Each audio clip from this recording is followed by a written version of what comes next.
Mail server एक ऐसा server होता है जो हमें ईमेल आईडी क्रिएट करना, मेल बॉक्स स्टोर करना, मेल फॉरवर्डिंग, है ना, ईमेल सर्विसेज, ये सारा फैसिलिटी जो सर्वर हमें प्रोवाइड करता है नेटवर्क में, उसी सर्वर को मेल सर्वर कहते हैं। जैसे कि जीमेल अपना जो सर्विस, हाँ, तो जैसे कि जीमेल क्या है, एक मेल सर्वर, हॉटमेल क्या है, एक मेल सर्वर है। उसी तरह का इसी तरह का खुद का प्राइवेट मेल सर्वर अगर हम कॉन्फ़िगर करना चाह रहे हैं अपने ऑर्गेनाइजेशन के लिए। ये सुना होगा कि हर प्राइवेट कंपनी, हर बड़ी कंपनी अपना खुद का एक मेल सर्वर मेंटेन करती है ताकि उसके एम्प्लॉय का ईमेल अकाउंट पब्लिक डोमेन में ना हो करके उसके अपने प्राइवेट इन्वायरमेंट में हो, अपने प्राइवेट डोमेन में। बात समझ में आया? अब जैसे कि हबनेट एक प्राइवेट लिमिटेड कंपनी है, तो हबनेट का जितने एम्प्लॉय होंगे, जितने स्टूडेंट होंगे, उनका जीमेल पे अकाउंट ना हो करके उनका अकाउंट कहाँ हो, हबनेट पे हो। जैसे कि मान लो सौम्या है, तो सौम्या का ईमेल आईडी क्या होना चाहिए, soumya@habnettech.net, है ना। जैसे अमन है तो अमन का ईमेल आईडी aman@habnettech.net होना चाहिए। कि habnettech.net क्या है, हबनेट का डोमेन नेम। तो इस डोमेन में मतलब हमारी कंपनीज में जितने एम्प्लॉय होंगे उनका ईमेल आईडी हमारे डोमेन में होना चाहिए। तो इसके लिए हमें अपने डोमेन में प्राइवेट मेल सर्वर डिप्लॉय करना होगा। अब मेल सर्वर वैसे सर्वर को कहते हैं जो मेलिंग का सारा फैसिलिटी हमें देता हो। अब मेलिंग के फैसिलिटी में सबसे पहले आता है एक SMTP एड्रेस देना। सारे यूज़र को क्या देना है, SMTP एड्रेस देना, जिसको ईमेल आईडी ठेठ भाषा में कहा जाता है, टेक्निकल भाषा में उसको कहते हैं SMTP एड्रेस देंगे। जब SMTP एड्रेस देंगे तो साथ में उसको एक स्टोरेज भी देंगे ताकि उसका मेल उसमें स्टोर किया जा सके। तो जो स्टोर, हाँ, जैसे 15 GB का आपको जीमेल पर देता है, जैसे अकाउंट बनाते हो तो जो 15 GB का आपको स्टोरेज दिया हो क्या है, मेल बॉक्स कहलाता है ना, क्या कहलाता है। तो यूज़र को SMTP एड्रेस देना, यूज़र को मेल बॉक्स देना, यूज़र को मेलिंग का सारा फैसिलिटी देना। अब सारा फैसिलिटी कहने का मतलब कि वो किसी को मेल भेज सके, किसी को कोई अटैचमेंट भेज सके, है ना, किसी को वो कैलेंडर शेयर कर सके, किसी के साथ मीटिंग शेड्यूल कर सके, किसी को कोई इनविटेशन भेज सके। मतलब जो भी हमें जीमेल जैसा मेल सर्वर फैसिलिटी देता है वो फैसिलिटी हम अपने प्राइवेट डोमेन में अगर डिप्लॉय करना चाहते हैं तो उसे कहेंगे मेल सर्वर। अब मेल सर्वर को बनाने के लिए विंडोज़ प्लेटफॉर्म पे एक हमें एप्लीकेशन यूज़ करना होता है जिसको बोलते हैं एक्सचेंज, और लाइनक्स के सर्वर पे मेल सर्वर कॉन्फ़िगर करने के लिए पोस्टफिक्स होता है। क्या होता है, पोस्टफिक्स होता है। तो हमें यही समझना है कि हमें खुद का एक प्राइवेट मेल सर्वर अगर डिप्लॉय करना है, खुद का एक प्राइवेट मेल सर्वर डिप्लॉय करना है, तो इसके लिए हमारे पास दो ऑप्शन है। एक, या तो हम विंडोज़ यूज़ करें या फिर दूसरा क्या यूज़ करेंगे। अब अगर विंडोज़ यूज़ करेंगे तो विंडोज़ में इसके लिए हमें यूज़ करना पड़ता है एक्सचेंज का। किसका? अब बोलोगे एक्सचेंज क्या होता है, तो एक्सचेंज एक एप्लीकेशन होता है जो विंडोज सर्वर पे मेल सर्वर कॉन्फ़िगर करने के लिए ज़रूरी होता है। और लाइनक्स में एक सर्विस होता है जिसको बोला जाता है पोस्टफिक्स। क्या बोलते हैं? पोस्टफिक्स। तो लाइनक्स प्लेटफॉर्म पे पोस्टफिक्स होता है, और विंडोज़ प्लेटफॉर्म पे क्या होता है? एक्सचेंज होता है। अब एक्सचेंज कॉन्फ़िगर करने के लिए कुछ प्रीरिक्विजिट्स हैं। कुछ क्या है? प्रीरिक्विजिट्स है। पहला प्रीरिक्विजिट्स क्या है? ओएस। ओएस क्या होना चाहिए? सर्वर होना चाहिए। आप जानते होंगे कि विंडोज़ में दो तरह का फ्लेवर आता है, सर्वर और एक सर्वर और एक क्लाइंट। अब अगर हम सर्वर ओएस की बात करें तो कोई भी आप सर्वर ओएस उठा लो, सर्वर का शुरुआत हुआ था NT से। शुरुआत कहाँ से हुआ था? NT था, 2K था, 2K3 था, 2K8 था, 2K12 था, या फिर 2K16 था और 2K19 था। लेटेस्ट में आप यूज़ करना चाह रहे हो तो आप 2K24 यूज़ कर सकते हो। इसमें से कोई भी एक वर्जन ले लो, आप कोई भी लेटेस्ट में ले लो जो तेरे को अच्छा लगता है। अब इसके बाद अगर हम बात करें ओएस के बाद, तो ओएस के बाद और क्या चाहिए? तो ओएस के बाद सर्विस चाहिए। क्या चाहिए? सर्विस चाहिए। अब सर्विस में क्या क्या चाहिए? तो सर्विस में चाहिए एडीडीएस। क्या चाहिए? एडीडीएस क्यों चाहिए? तो एक सेंट्रलाइज्ड डेटाबेस के लिए। किसके लिए? अब सेंट्रलाइज्ड डेटाबेस नहीं रहेगा तो ईमेल आईडी कहीं से भी बनाए और कहीं से लॉगिन करना चाहें कर पाएंगे? नहीं। तो एक सेंट्रलाइज्ड डेटाबेस के लिए एडीडीएस चाहिए। डीएनएस चाहिए। क्या चाहिए? डीएनएस क्यों चाहिए तो हम बताएंगे नहीं, तुम लोग जानते ही हो। किसके लिए? हाँ, एड्रेस रिजॉल्व करने के लिए। और आईआईएस चाहिए। क्या चाहिए? अब इंटरनेट बेस्ड कोई भी अगर सर्विस हमें डिप्लॉय करना हो तो क्या चाहिए?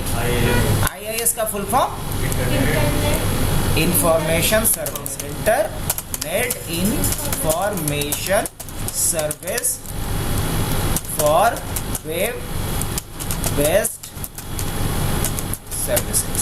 कोई भी वेबसाइट से रिलेटेड अगर सर्विस हमें डिप्लॉय करना हो तो क्या चाहिए होगा इसके लिए? आईआईएस।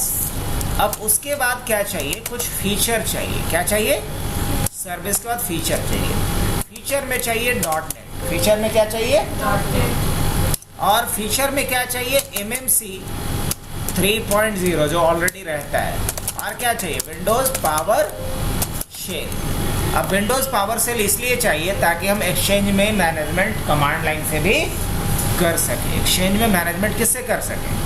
कमांड लाइन से एक्सचेंज का मैनेजमेंट कर सकें। तो विंडोज वाले सिस्टम पे अगर हमें रिक्वायरमेंट देखा जाए तो ये। अब लास्ट में क्या चाहिए मुझे? एक एप्लीकेशन चाहिए। और जो एप्लीकेशन चाहिए उसका नाम क्या होता है? एक्सचेंज। क्या चाहिए? एक्सचेंज।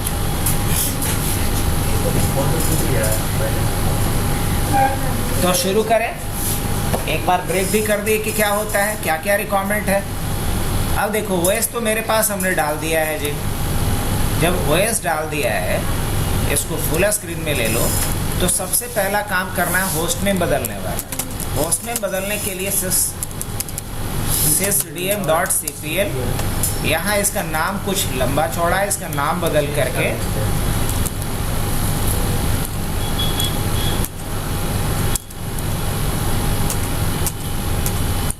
EXRB कर देते हैं, एक्सचेंज सर्वर के लिए शॉर्ट में।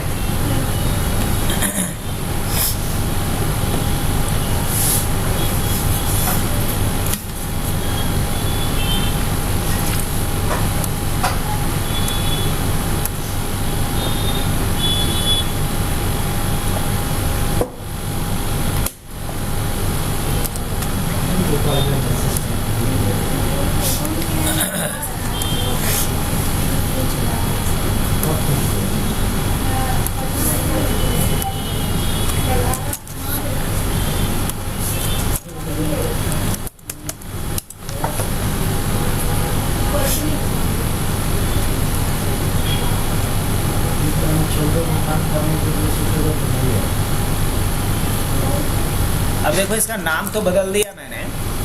नाम बदलने के बाद इसका टाइम जोन बदलना ज़रूरी होता है। और टाइम जोन बदलने के लिए टाइम date.cpl कमांड चलाओ। और देखो टाइम जोन ये क्या है? पैसिफिक। यार यहाँ पे हमें लेना क्या चाहिए? +530। क्या लेना चाहिए? +530 जो चेन्नई, कोलकाता, मुंबई और न्यू दिल्ली। तो मैंने टाइम जोन भी बदल दिया। अब दो चीज़ें बदल गया। हमने कंप्यूटर ने बदल लिया, टाइम जोन। अब इस पे हम सबसे पहला काम क्या कर लेते हैं? हमें कोई कंपलसरी है। 12:25 हो गया।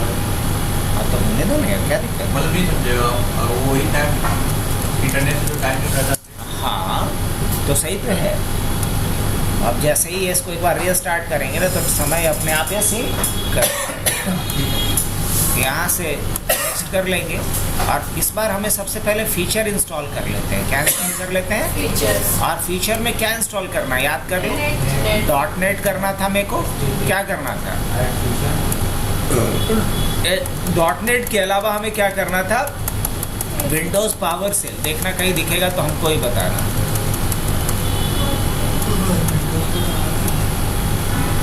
विंडोज पावर सेल दिखा?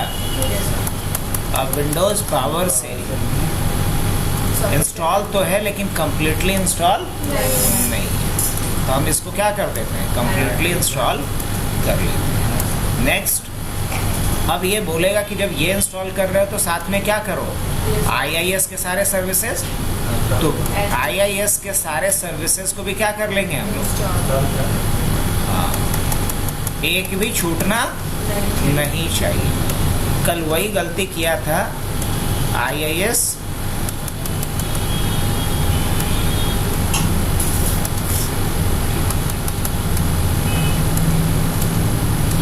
लेकिन ध्यान रहे कि जब ये इंस्टॉल कर रहे हो तो उस समय इंटरनेट कनेक्शन आपके सर्वर पे होना चाहिए।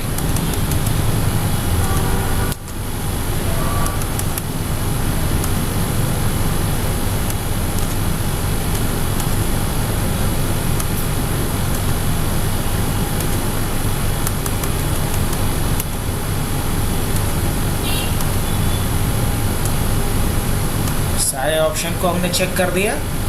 Next, start the destination if required को चेक कर लो और उसके बाद इंस्टॉल।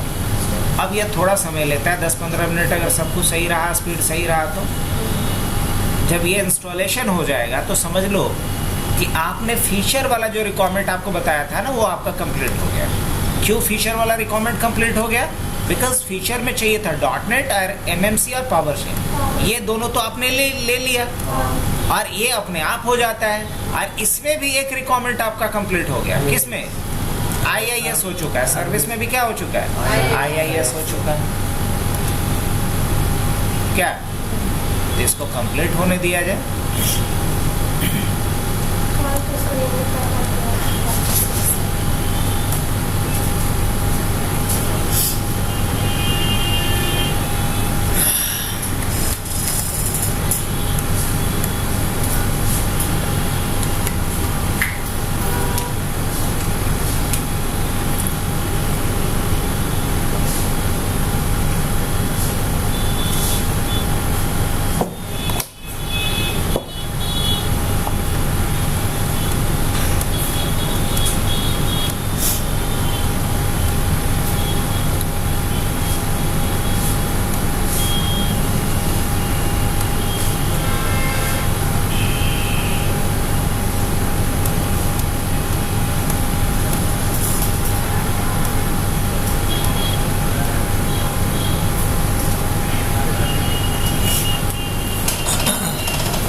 भैया समझो तुम्हारे रोज आते हैं, लेकिन ये कब आते हैं, जब तुम लोग चले जाते हो तो।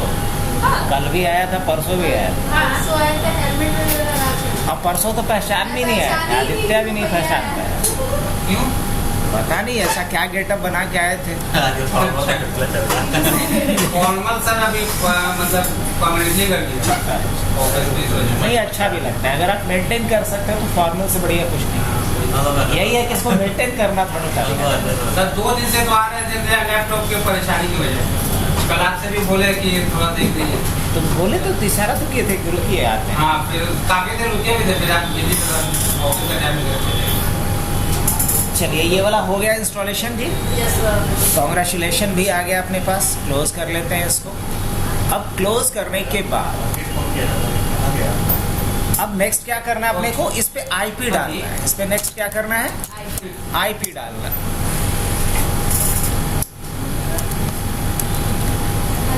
चलो 10-15 मिनट फोकस करो। रिकॉर्डिंग ऑन कर दिया हूँ मैं। इस पे IP डाल दिया जाए 192.168. और मान लो 200.1 डाल देता हूँ IP। ऐसा डालने के पीछे रीज़न ये है कि मैं किसी भी दूसरे मशीन पे इस रेंज का IP नहीं डाला होगा तो कन्फ्लिक्शन का कोई चांस नहीं है। तो मैं इस पे IP डाल दिया हूँ 200.1 192.168 200. बाकी जो जिसको क्लाइंट बनाएंगे उस पर इसी रेंज का डाल देंगे। अब देखो क्लियर है यहाँ। तो मैंने इस पे अभी तक क्या क्या किया, इस मशीन पे अगर देखा जाए तो अपन लोगों ने अभी तक क्या किया, ओएस पहले डाला, ओएस इंस्टॉल किया, उसके बाद क्या किया मैंने, होस्ट नेम सेट किया, सेट क्या किया इसका, होस्ट नेम सेट किया, फिर हमने क्या किया, सेट टाइम जोन सेट किया, फिर क्या किया हमने, हाँ फिर हमने इंस्टॉल किया कुछ फीचर्स को, और क्या क्या फीचर्स इंस्टॉल किया, पावर शेल इंस्टॉल किया है ना, और पावर शेल के बाद क्या किया हूँ मैं रुको डीएनएस नहीं, पावर शेल किया हूँ, और क्या किया हूँ, डॉट नेट, क्या किया हूँ, डॉट नेट किया हूँ, और कुछ नहीं, हाँ वो आईआईएस को फीचर नहीं बोल सकते आप। अब मुझे क्या करना है, इंस्टॉल करना है, अब उसके बाद आईपी सेट कर देता हूँ, क्या किया मैंने, सेट आईपी एड्रेस, और आईपी एड्रेस सेट करने के बाद क्या करता हूँ मैं, अब इंस्टॉल करता हूँ सर्विस को, कौन सा, सर्विसेज। अब सर्विसेज में सबसे पहले क्या करेंगे, एडीडीएस एंड डीएनएस, और साथ में क्या, आईआईएस। अब आईआईएस ऑलरेडी हो चुका है, आईआईएस क्या है, कंप्लीटेड है, किसके साथ, डॉट नेट के साथ, तो मुझे करना क्या पड़ेगा यार, एडीडीएस और डीएनएस, सर्विस हो गया। हाँ ये सर्विस हो गया, ADDS DNS IIS, these are services, whereas PowerShell, .NET, MMC, these are features। तो मुझे अब ये इंस्टॉल करना है, जब ये भी इंस्टॉल हो जाएगा तो उसके बाद हम लोगों को क्या करना होगा, और तब हम लोग इंस्टॉल करेंगे किसको, एक्सचेंज एप्लीकेशन को, तब क्या हम इंस्टॉल करेंगे, एक्सचेंज एप्लीकेशन। तो दिक्कत, तो चलो अब सबसे पहले हम लोग आईपी तो डाल दिए हैं, इस चीज़ को एक जगह से चेक करना चाह रहे हो तो आईपी कॉन्फ़िग, आईपी कॉन्फ़िग, हाँ आईपी तो इस पे हो गया है, host name, yes host name भी सेट कर दिया हूँ मैं, दोनों चीज़ हो गया, टाइम जोन कर दिया हूँ, पावर शेल एमएमसी सब हो चुका है। अब हम लोग सबसे पहला काम क्या करते हैं, इस पे फीचर्स इंस्टॉल कर चुके हैं हम लोग, अब फीचर इंस्टॉल करने के बाद क्या करेंगे हम लोग, इस पे सर्विस को इंस्टॉल करेंगे। सर्विस इंस्टॉल करने के लिए हम लोग यहाँ आ जाते हैं, कहाँ जाएंगे, ऐड रोल्स एंड फीचर्स में क्या कर लेंगे, नेक्स्ट कर लेंगे, और इसमें क्या चूज़ करेंगे हम लोग, एक्टिव डायरेक्टरी डोमेन सर्विसेज को, किसे कर लेंगे हम लोग, एक्टिव डायरेक्टरी डोमेन सर्विसेज को, और साथ में क्या चेक कर लेंगे, डीएनएस को, और आईआईएस चेक करने की ज़रूरत नहीं है, बिकॉज आईआईएस ऑलरेडी हमने क्या करके रखा है, इंस्टॉल करके रखा है।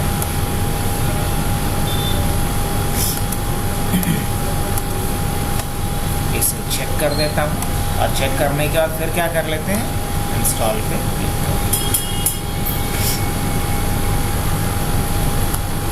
अब बताओ, जो हमने लिस्ट बनाया था उस लिस्ट में क्या बाकी रहा, जो लिस्ट हमने तैयार करा था कि क्या क्या चाहिए, सर्विसेज में ये 3 चाहिए, ओएस ऑलरेडी हो चुका है, फीचर्स में ये 3 चाहिए।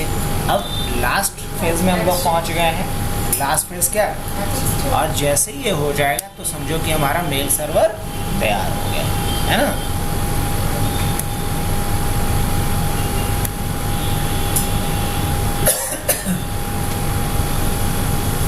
क्या कंप्लीट, जैसे ये इंस्टॉलेशन कंप्लीट हो गया तो यहाँ पे देखो कुछ लिख कर क्या आ रहा है, promote this server to a domain controller. हम लोग नेटवर्क मॉडल पढ़े हैं ना बच्चा, याद है, 2 तरह का नेटवर्क मॉडल होता है, एक वर्क ग्रुप और एक डोमेन। अभी तक ये क्या है, वर्क ग्रुप में है, जैसे इसको प्रमोट करेंगे तो यहाँ वर्क ग्रुप की जगह क्या लिखा हुआ आएगा, डोमेन, और यहाँ क्या आएगा, डोमेन का नाम।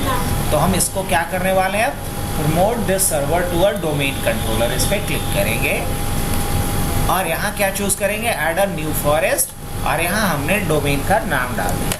मान लो डोमेन का नाम क्या डाल दिया जाए, exchange.com, यही डाल दें, exchange.com, कुछ भी नाम डाल सकते हैं। और उसके बाद क्या कर लेंगे, नेक्स्ट।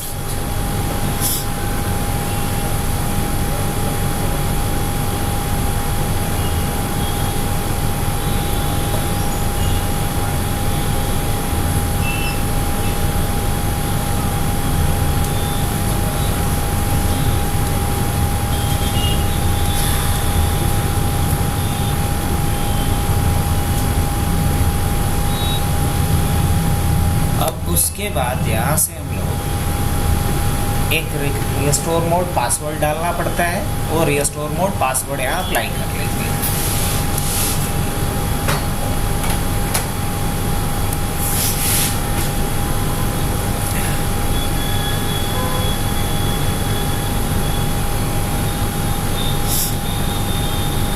रिस्टोर मोड पासवर्ड डाल देते हैं, मान लो वही सेम रख देता हूँ, अलग भी डाला जा सकता है, याद रहे इसके लिए मैं सेम पासवर्ड अप्लाई करूँगी। नेक्स्ट कर देंगे यहाँ पे। अब नेट बायोस नेम क्या निकल करके आएगा? एक्सचेंज। डोमेन का नाम क्या था? exchange.com। नेट बायोस नेम क्या आएगा? एक्सचेंज। नेक्स्ट कर लेते हैं।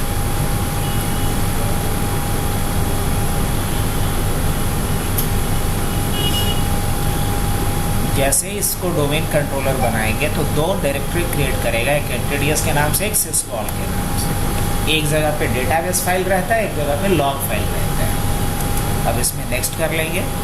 एक बार ये प्रीरिक्विजिट्स चेक करेगा कि डोमेन कंट्रोलर होने के लिए जो ज़रूरी चीज़ें हैं वो सब कुछ है कि नहीं। अगर सब कुछ रहेगा तब इंस्टॉल का बटन हाईलाइट होगा और तब जा कर के यहाँ पे एडिडियस हमारा कॉन्फ़िगर होगा और ये कन्वर्ट हो जाएगा वर्क ग्रुप से। किस में? अभी तक यहाँ वर्क ग्रुप दिख रहा है, जैसे ये कन्वर्ट होगा तो फिर क्या बन जाएगा यहाँ पे? डोमेन। और यहाँ आगे क्या लिखा हुआ रहेगा? exchange.com।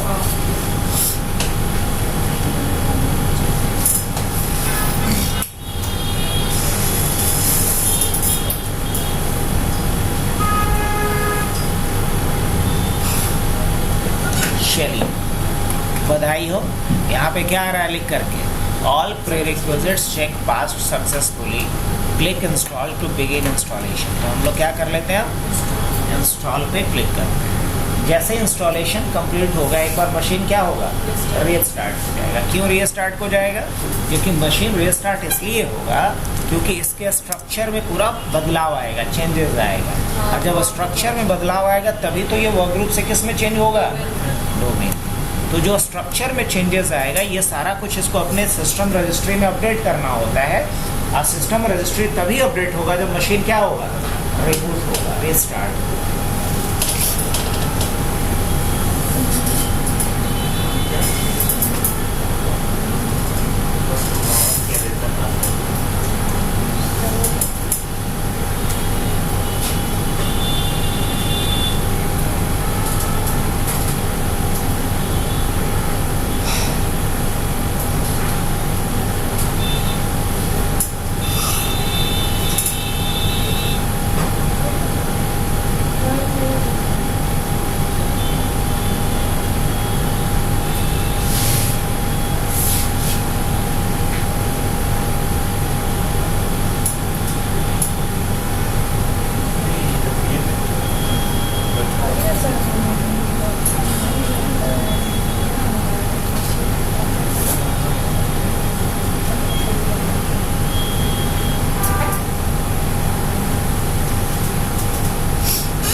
You are about to be signed out. Close भी कर देंगे, कोई फर्क नहीं पड़ेगा। मशीन हमारा क्या होगा? एक बार रीस्टार्ट होगा,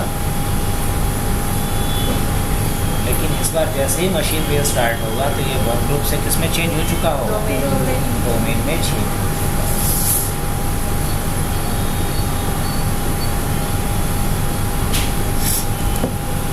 अब बताओ क्या बाकी रहा? अब क्या बाकी रहा?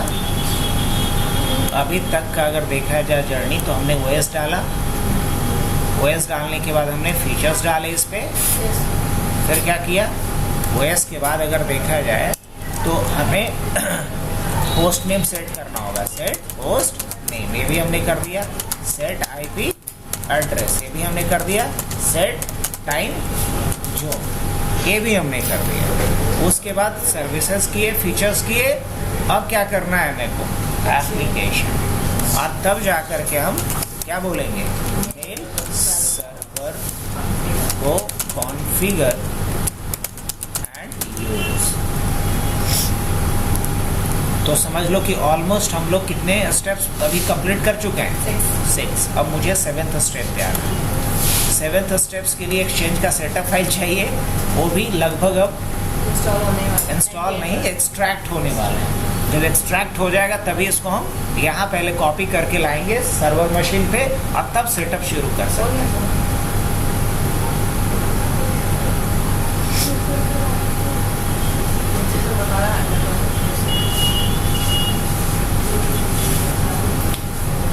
तो फैयाज को रोज आना पड़ेगा लगता है। देखो आते के साथ आज सब काम समय क्योंकि सबसे एक्टिव मेंबर वही है ना जी आपके पे ग्रुप से। टाइम मेरे सुनते नहीं क्या कर दिमाग खराब हुआ मेरा। एक तरफ ऑफिस में दिमाग लगा रहता है, दूसरा इधर लगा रहता है, समझ नहीं आता किसको पकड़े किसको छोड़े। नहीं, उसको तो उसमें दिमाग ही नहीं लगाना है, उसको तो पकड़ना ही है। ऑफिस को तो छोड़ने का ख्यालात भी मन में नहीं आना है क्योंकि आज के डेट में अर्थ प्रधान विश्व कर ही रखा। आज के विश्व में अर्थ की प्रधानता है। अगर आपके पास पैसे नहीं है, आपके पास कितना भी ज्ञान है, लोग आपका ज्ञान का कोई पूछ नहीं करेगा, समझे। अगर आपके पास पैसे है, आप में लाख अवगुण है, फिर भी लोग खबरें की तरह मंडराते रहेंगे आपके आसपास। बस अपने आपके पास पैसे होने चाहिए। अमन के साथ वही ना, अमन गाता रहता है।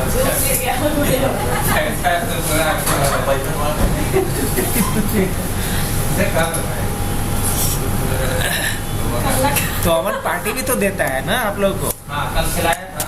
वही तो हम लोग को एक से एक आइटम इसके पास है। अमन या तो अभी तक लेके रहे हैं वहाँ से। खाए का नाम आया ना क्या गई सचिवालय वाला बगल में बैठ के यही सुन रहे थे। हम घूम रहे हैं बगल में बैठ के का हम टाइम तो आदित्य भाई सब में आगे रखता है। हो जाएगा। देखो हमारा सीधा का नाम है तन्नी को जिंदगी खाते पीते ऐश करो। और क्या।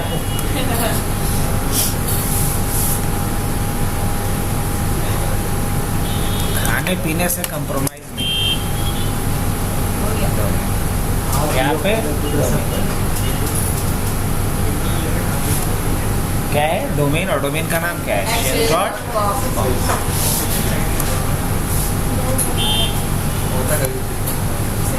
अब बढ़ा जाएगा। अब इस पे मुझे क्या करना है, सब कुछ है। अगर कंफर्म करना है कि क्या क्या है इस पे, तो पहले चेक करना है कि ADDS है कि नहीं। तो इसके लिए आप dsa.msc लिख लो। इससे पता चल जाएगा कि आपका एक्टिव डायरेक्टरी डोमेन सर्विस है कि नहीं। हाँ है। अब आपको देखना है कि DNS है कि नहीं। DNS mg.mt.msc कमांड डाल दीजिए। DNS सर्विस बेस पे ऑलरेडी है, चलिए गुड। अब देखना है कि IIS है कि नहीं। तो इसके लिए inet mgr एक कमांड चला दीजिए। हाँ ये भी है यार, बहुत बढ़िया, सब कुछ है। अब देखना है कि MMC है कि नहीं। कुछ नहीं, एंटर मार दीजिए, मैं दिखा दे रहा हूँ MMC है। और यहाँ अबाउट क्या दिखा रहे हैं, मैनेजमेंट कंसोल 3.0। अब मेरे को ये देखना है कि पावर शेल है कि नहीं। तो कुछ नहीं, यहाँ हमने क्या लिखा, पावर शेल है। अब पावर शेल भी है, तो सब कुछ है यहाँ पे। अब मुझे बस एक्सचेंज इंस्टॉल करना है। तो एक्सचेंज को इंस्टॉल करने के लिए सबसे पहले हम पेन ड्राइव को ओपन कर लेते हैं, क्योंकि पेन ड्राइव से अगर पावर शेल का क्या काम? पावर शेल का काम होता है CMD मोड में, कमांड मोड में मेल सर्वर को मैनेज करना। मतलब समझ में आया। मान लो मुझे किसी यूज़र को एक मेल बॉक्स असाइन करना है, लेकिन कमांड लाइन मोड में करना है, तो ये काम किसके जरिए करेंगे? PowerShell. किसी यूज़र का मेल छीन करके किसी दूसरे यूज़र को, मान लो हमारी कंपनी में एक अकाउंटेंट था जिसका नाम था फैयाज, और फैयाज की जगह पे अमन ज्वाइन कर लिया। फैयाज को कंपनी प्रमोट करके दूसरे डिपार्टमेंट में डाल दी, तो फैयाज का मेल ID किसको देना पड़ेगा? मुझे, अमन को। तो ये काम हम कहाँ से कर सकते हैं? Power shell. पावर शेल मतलब समझ लो CMD को। अगर कमांड मोड में हमें मेल सर्वर को ऑपरेट करना हो तो हम किसका इस्तेमाल करेंगे? पावर शेल का। सीधी सी बात है, याद रहेगा इतना। अब जब तक ये कॉपी हो रहा है तब तक वीडियो को पॉज कर दिया जाए। ये बात तो अमन बोलता है हमेशा। चाहिए जो दिक्कत है तो अपना भी बनवा लीजिए इसी से। मेरा डोमेन अलग है ना। देखो यहाँ से क्या करना है, सबसे मस्त अमन जाए कहिए जब अंकित जाए अमन अपने यहाँ से हम लोग ओपन कर लेते हैं। हाँ वीडियो ऑन कर दिया हूँ। अब सेटअप को क्या कर देना है? रन कर देना है। सेटअप रन करेंगे तो ये देखो यहाँ पे कहता है भैया कि पहले .NET आप डालिए जो डाला हुआ है, पावर शेल डालिए डाला हुआ है। अब उसके बाद क्या करेंगे, इंस्टॉल माइक्रोसॉफ्ट एक्सचेंज। वो हाईलाइट मतलब जो हाँ वो डिसेबल है, डिसेबल मतलब वो रिक्वायरमेंट पहले से पूरा हो चुका है, और जो इनेबल है एक्टिव है समझ लो कि वो रिक्वायरमेंट अभी तक फुलफिल नहीं हुआ है। फिर इसमें भी फायरवॉल का चेक करना पड़ेगा। हाँ अब इसके बाद यहाँ से देखो इंट्रोडक्शन एक्सचेंज के बारे में बता रहा है कि क्या होता है, क्या भी रहा है, welcome to Microsoft Exchange Server 2010। Microsoft Exchange Server is the industry leading server for email, calendaring and unified messaging. Unified messaging बोला जाता है वॉइस मैसेजिंग को, ठीक है। नेक्स्ट करेंगे यहाँ पे, और इसके टर्म्स एंड कंडीशन को क्या करना पड़ेगा, एक्सेप्ट करना पड़ेगा, और यहाँ एरर रिपोर्टिंग को भी क्या कर लेंगे, यस। अब देखो दो तरह का इंस्टॉलेशन होता है किसी भी सॉफ्टवेयर का, एक टिपिकल होता है, कस्टम होता है। कस्टम कहने का मतलब जब आप एक्सपर्ट लेवल पे जाएंगे तो हम चाहते हैं बेसिक सारा फीचर हो जाए, तो क्या लेंगे आप टिपिकल, और टिपिकल लेने के बाद क्या करेंगे, इसको भी चेक कर देंगे कि जो भी रोल्स रिक्वायर्ड है अपने आप इंस्टॉल कर दो। अब कहना है apply the Active Directory split permission security model to Exchange organization, इसको चेक नहीं करेंगे, नेक्स्ट कर देंगे। कोई क्लाइंट है मेरे पास पहले से, नहीं है तो नो ही रखेंगे। फिर क्या करेंगे, नेक्स्ट कर देंगे, नेक्स्ट करेंगे, कहीं कोई चेंजेस करना नहीं है। ये क्या करेगा, प्री रिक्विजिट्स चेक करता है, ये रेडीनेस चेक करेगा कि एक्सचेंज इंस्टॉलेशन के लिए जो भी चीज़ें पहले रिक्वायर्ड था वो सब कंप्लीट हुआ है या नहीं। कैसे रेडियस इंस्टॉलेशन के पहले प्री रिक्विजिट चेक किया था, उसी तरीके से एक्सचेंज इंस्टॉलेशन से पहले क्या करेगा, प्री रिक्विजिट्स चेक करेगा।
ये सारा पहले चेक होगा कि ये सब कुछ इंस्टॉल करने के लिए जो प्रीरिक्विजिट्स था वो कंप्लीट है कि नहीं।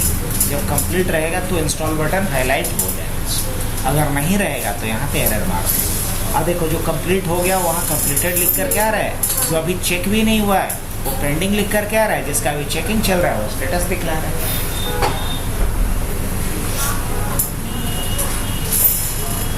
जैसे कॉन्फ़िगरेशन के लिए जो चाहिए था वो कंप्लीट है, ऑर्गेनाइजेशन प्रीरिक्विजिट्स का भी चेक हो रहा है, फिर लैंग्वेज प्रीरिक्विजिट चेक होगा, फिर हमने ये कहाँ एरर आया है, वार्निंग है, हाँ वार्निंग है। एरर जो आएगा तो रेड में रहेगा और क्रॉस साइन रहेगा, एक्सक्लेमेशन साइन जहाँ भी रहेगा तो समझ लो वार्निंग है।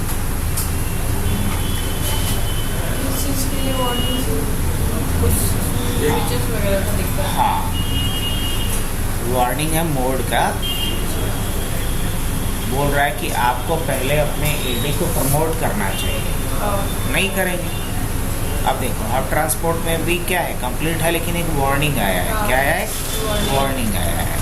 अब हब ट्रांसपोर्ट के और नीचे आते हैं तो क्लाइंट एक्सेस भी कंप्लीट है लेकिन एक वार्निंग है, क्योंकि हम लोग के पास क्लाइंट तो बना हुआ है नहीं, इसीलिए नहीं इसलिए नहीं है, क्लाइंट तो बाद में बनेगा ना, पहले सर्वर बनेगा उसको। वार्निंग इसलिए है क्योंकि बोल रहा है कि इसको अपग्रेड कीजिए, एक्टिव डायरेक्टरी को अपग्रेड कीजिए। अभी हमने अपग्रेड नहीं किया इसलिए वार्न कर रहा है। तो हो गया।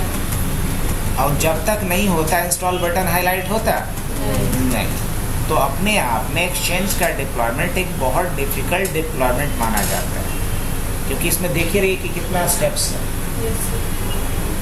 अब जब सब हो गया तो इंस्टॉल वाला बटन हाईलाइट हुआ, अब इंस्टॉलेशन का प्रोसेस शुरू।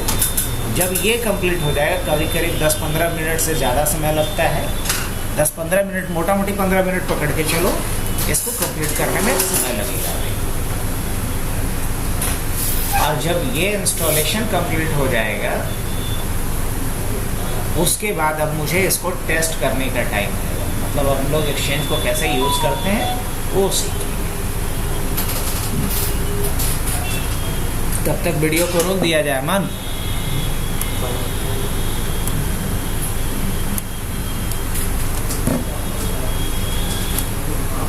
Finish. कंप्लीट हो चुका है, इस चीज़ को देखा जा सकता है। अब क्या कर लेंगे यहाँ से, Finish. फिनिश कर देंगे बस। अब इसका जो मैनेजमेंट करना होता है उसके लिए एक टूल आता है, एक्सचेंज मैनेजमेंट कंसोल, जो यहाँ पे दिख रहा है अपने को। सारा मैनेजमेंट हम लोग इसी के थ्रू करते हैं, एक्सचेंज, हाँ, एक्सचेंज मैनेजमेंट कंसोल के ही थ्रू सारा मैनेजमेंट किया जाता है।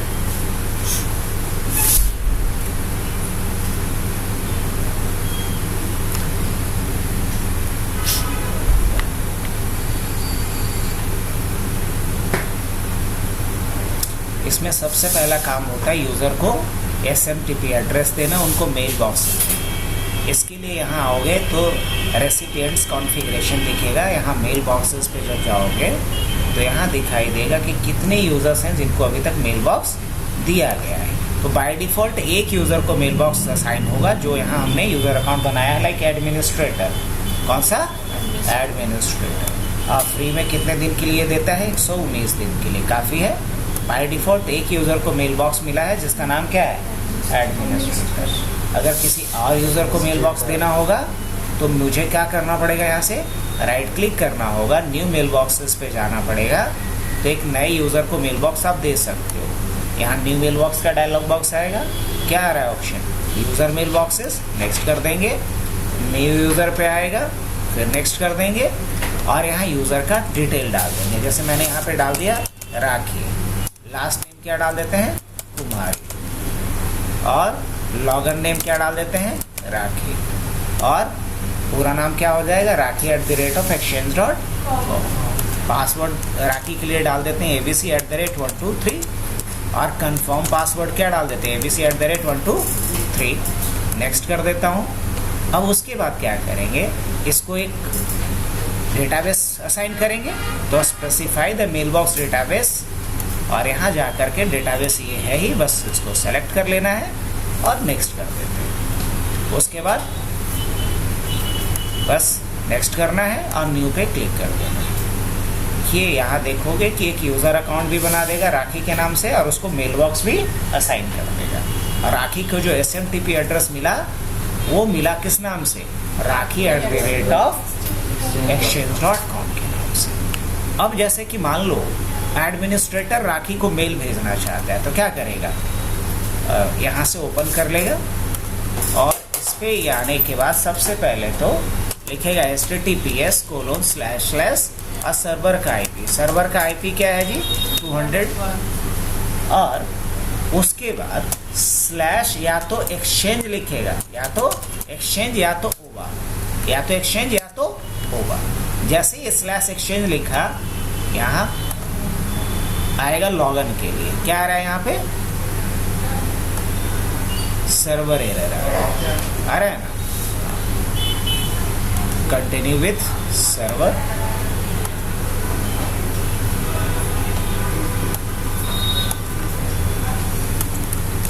https://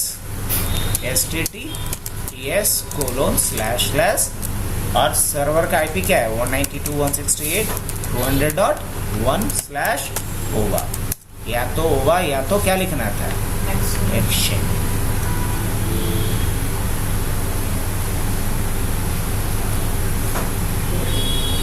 क्या करेंगे, यहाँ से ऐड कर लेते हैं, ऐड कर लेते हैं। अब देखो यहाँ ऑप्शन आ गया, किस यूज़र से लॉगिन करना है मेरे को, एडमिनिस्ट्रेटर से भी कर लेना है, एडमिनिस्ट्रेटर register@, क्या लिखेंगे यहाँ पे, exchange.com, oh my bad, क्या डालेंगे यहाँ पे, .com, ABC, इसी में बैठा दो जो इधर उधर भटक रहे हैं, भटकना नहीं है, बस ये लोग को छोड़ ही रहे हैं। यस, 1.15 से काम है। और 1.15 से है, अच्छा ठीक है, कोई बात नहीं,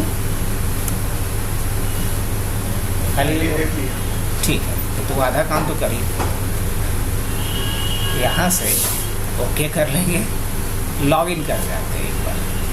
अब लॉग इन कर गया तो देखो कितना प्यारा सा यहाँ एक इसको क्या मिल गया, इंटरफेस मिल गया, जिसमें इसका मेल बॉक्सेस है। अब मान लो ये मेल किसी को करना चाहता है तो न्यू मैसेज पे जाएगा, किसको मेल करना चाह रहा है, राखी को, तो राखी @exchange.com। अब क्या भेजना चाह रहा है, तो इन्फॉर्म करना चाह रहा है, और क्या डाला इसने, एक मैसेज डाल दिया, hello Rakhi, I would like to invite in our project. और उसके बाद चलो यही एक मैसेज लिखे, कुछ अटैचमेंट भी अगर भेजना चाहे तो अटैच भी कर सकता है, नहीं तो सेंड कर दिया इसने सिर्फ। तो एडमिनिस्ट्रेटर ने एक मैसेज किसको डाला, एक मेल किसको डाल दिया, अब ये साइन आउट यहाँ से कर जाएगा, क्या कर जाएगा, ये साइन आउट कर गया। अब ये लॉगिन किससे कर जाऊँ मैं, अब मैं लॉगिन कर जाता हूँ राखी से, किससे, राखी से, ऐड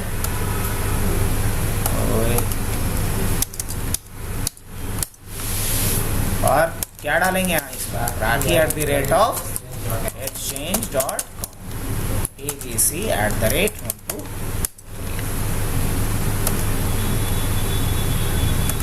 देखो अब राखी यहाँ आने के बाद अगर ये चेक करे कि इसके पास कोई मेल है पड़ा हुआ, सेंट आइटम नहीं है, इनबॉक्स कोई मेल आया है इसके पास, एक मेल तो है पड़ा हुआ,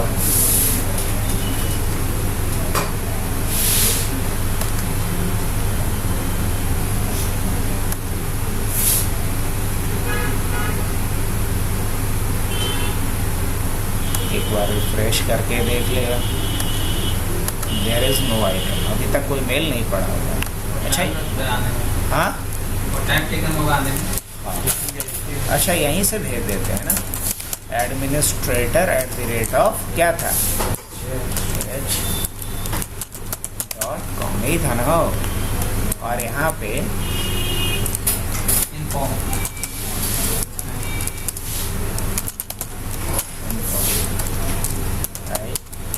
एडमिन, और इसने क्या कर दिया यहाँ से, exchange.com,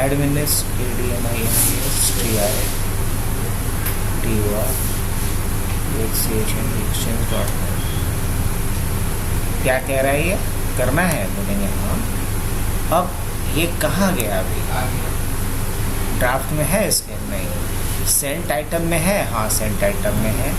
अब हम किससे लॉगिन कर जाते हैं, अब एक बार हम किससे लॉगिन करके चेक कर लेंगे, एडमिनिस्ट्रेटर से लॉगिन करके चेक कर लेते हैं, एडी एडमिनिस्ट्रेटर। देखो राखी का एक मेल आ गया यहाँ पे, ये करके भेजी है मेल, हाय एडमिन। अच्छा ये अपने सेंट आइटम में देख लेता है, अच्छा सेंट आइटम में तो इसको दिख रहा है कि राखी को ये भी मेल भेजा है, तो बस वाले में नहीं है। हाँ राखी वाले में आ जाएगा, थोड़ा समय लगता है, सेंट आइटम में दिख गया ना, तो राखी में भी कुछ समय लेता है। हटा लिया जाएगा, हटा लिया।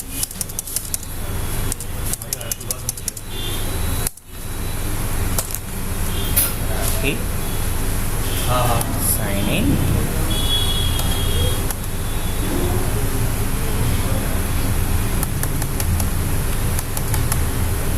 थोड़ा समय लगेगा, यहाँ भी आ जाएगा, ठीक है। तो आज के लिए काफ़ी है इतना, जा तुम लोग अब गाड़ी पकड़ लो, इसको हम अपलोड कर देते हैं चैनल पे, क्योंकि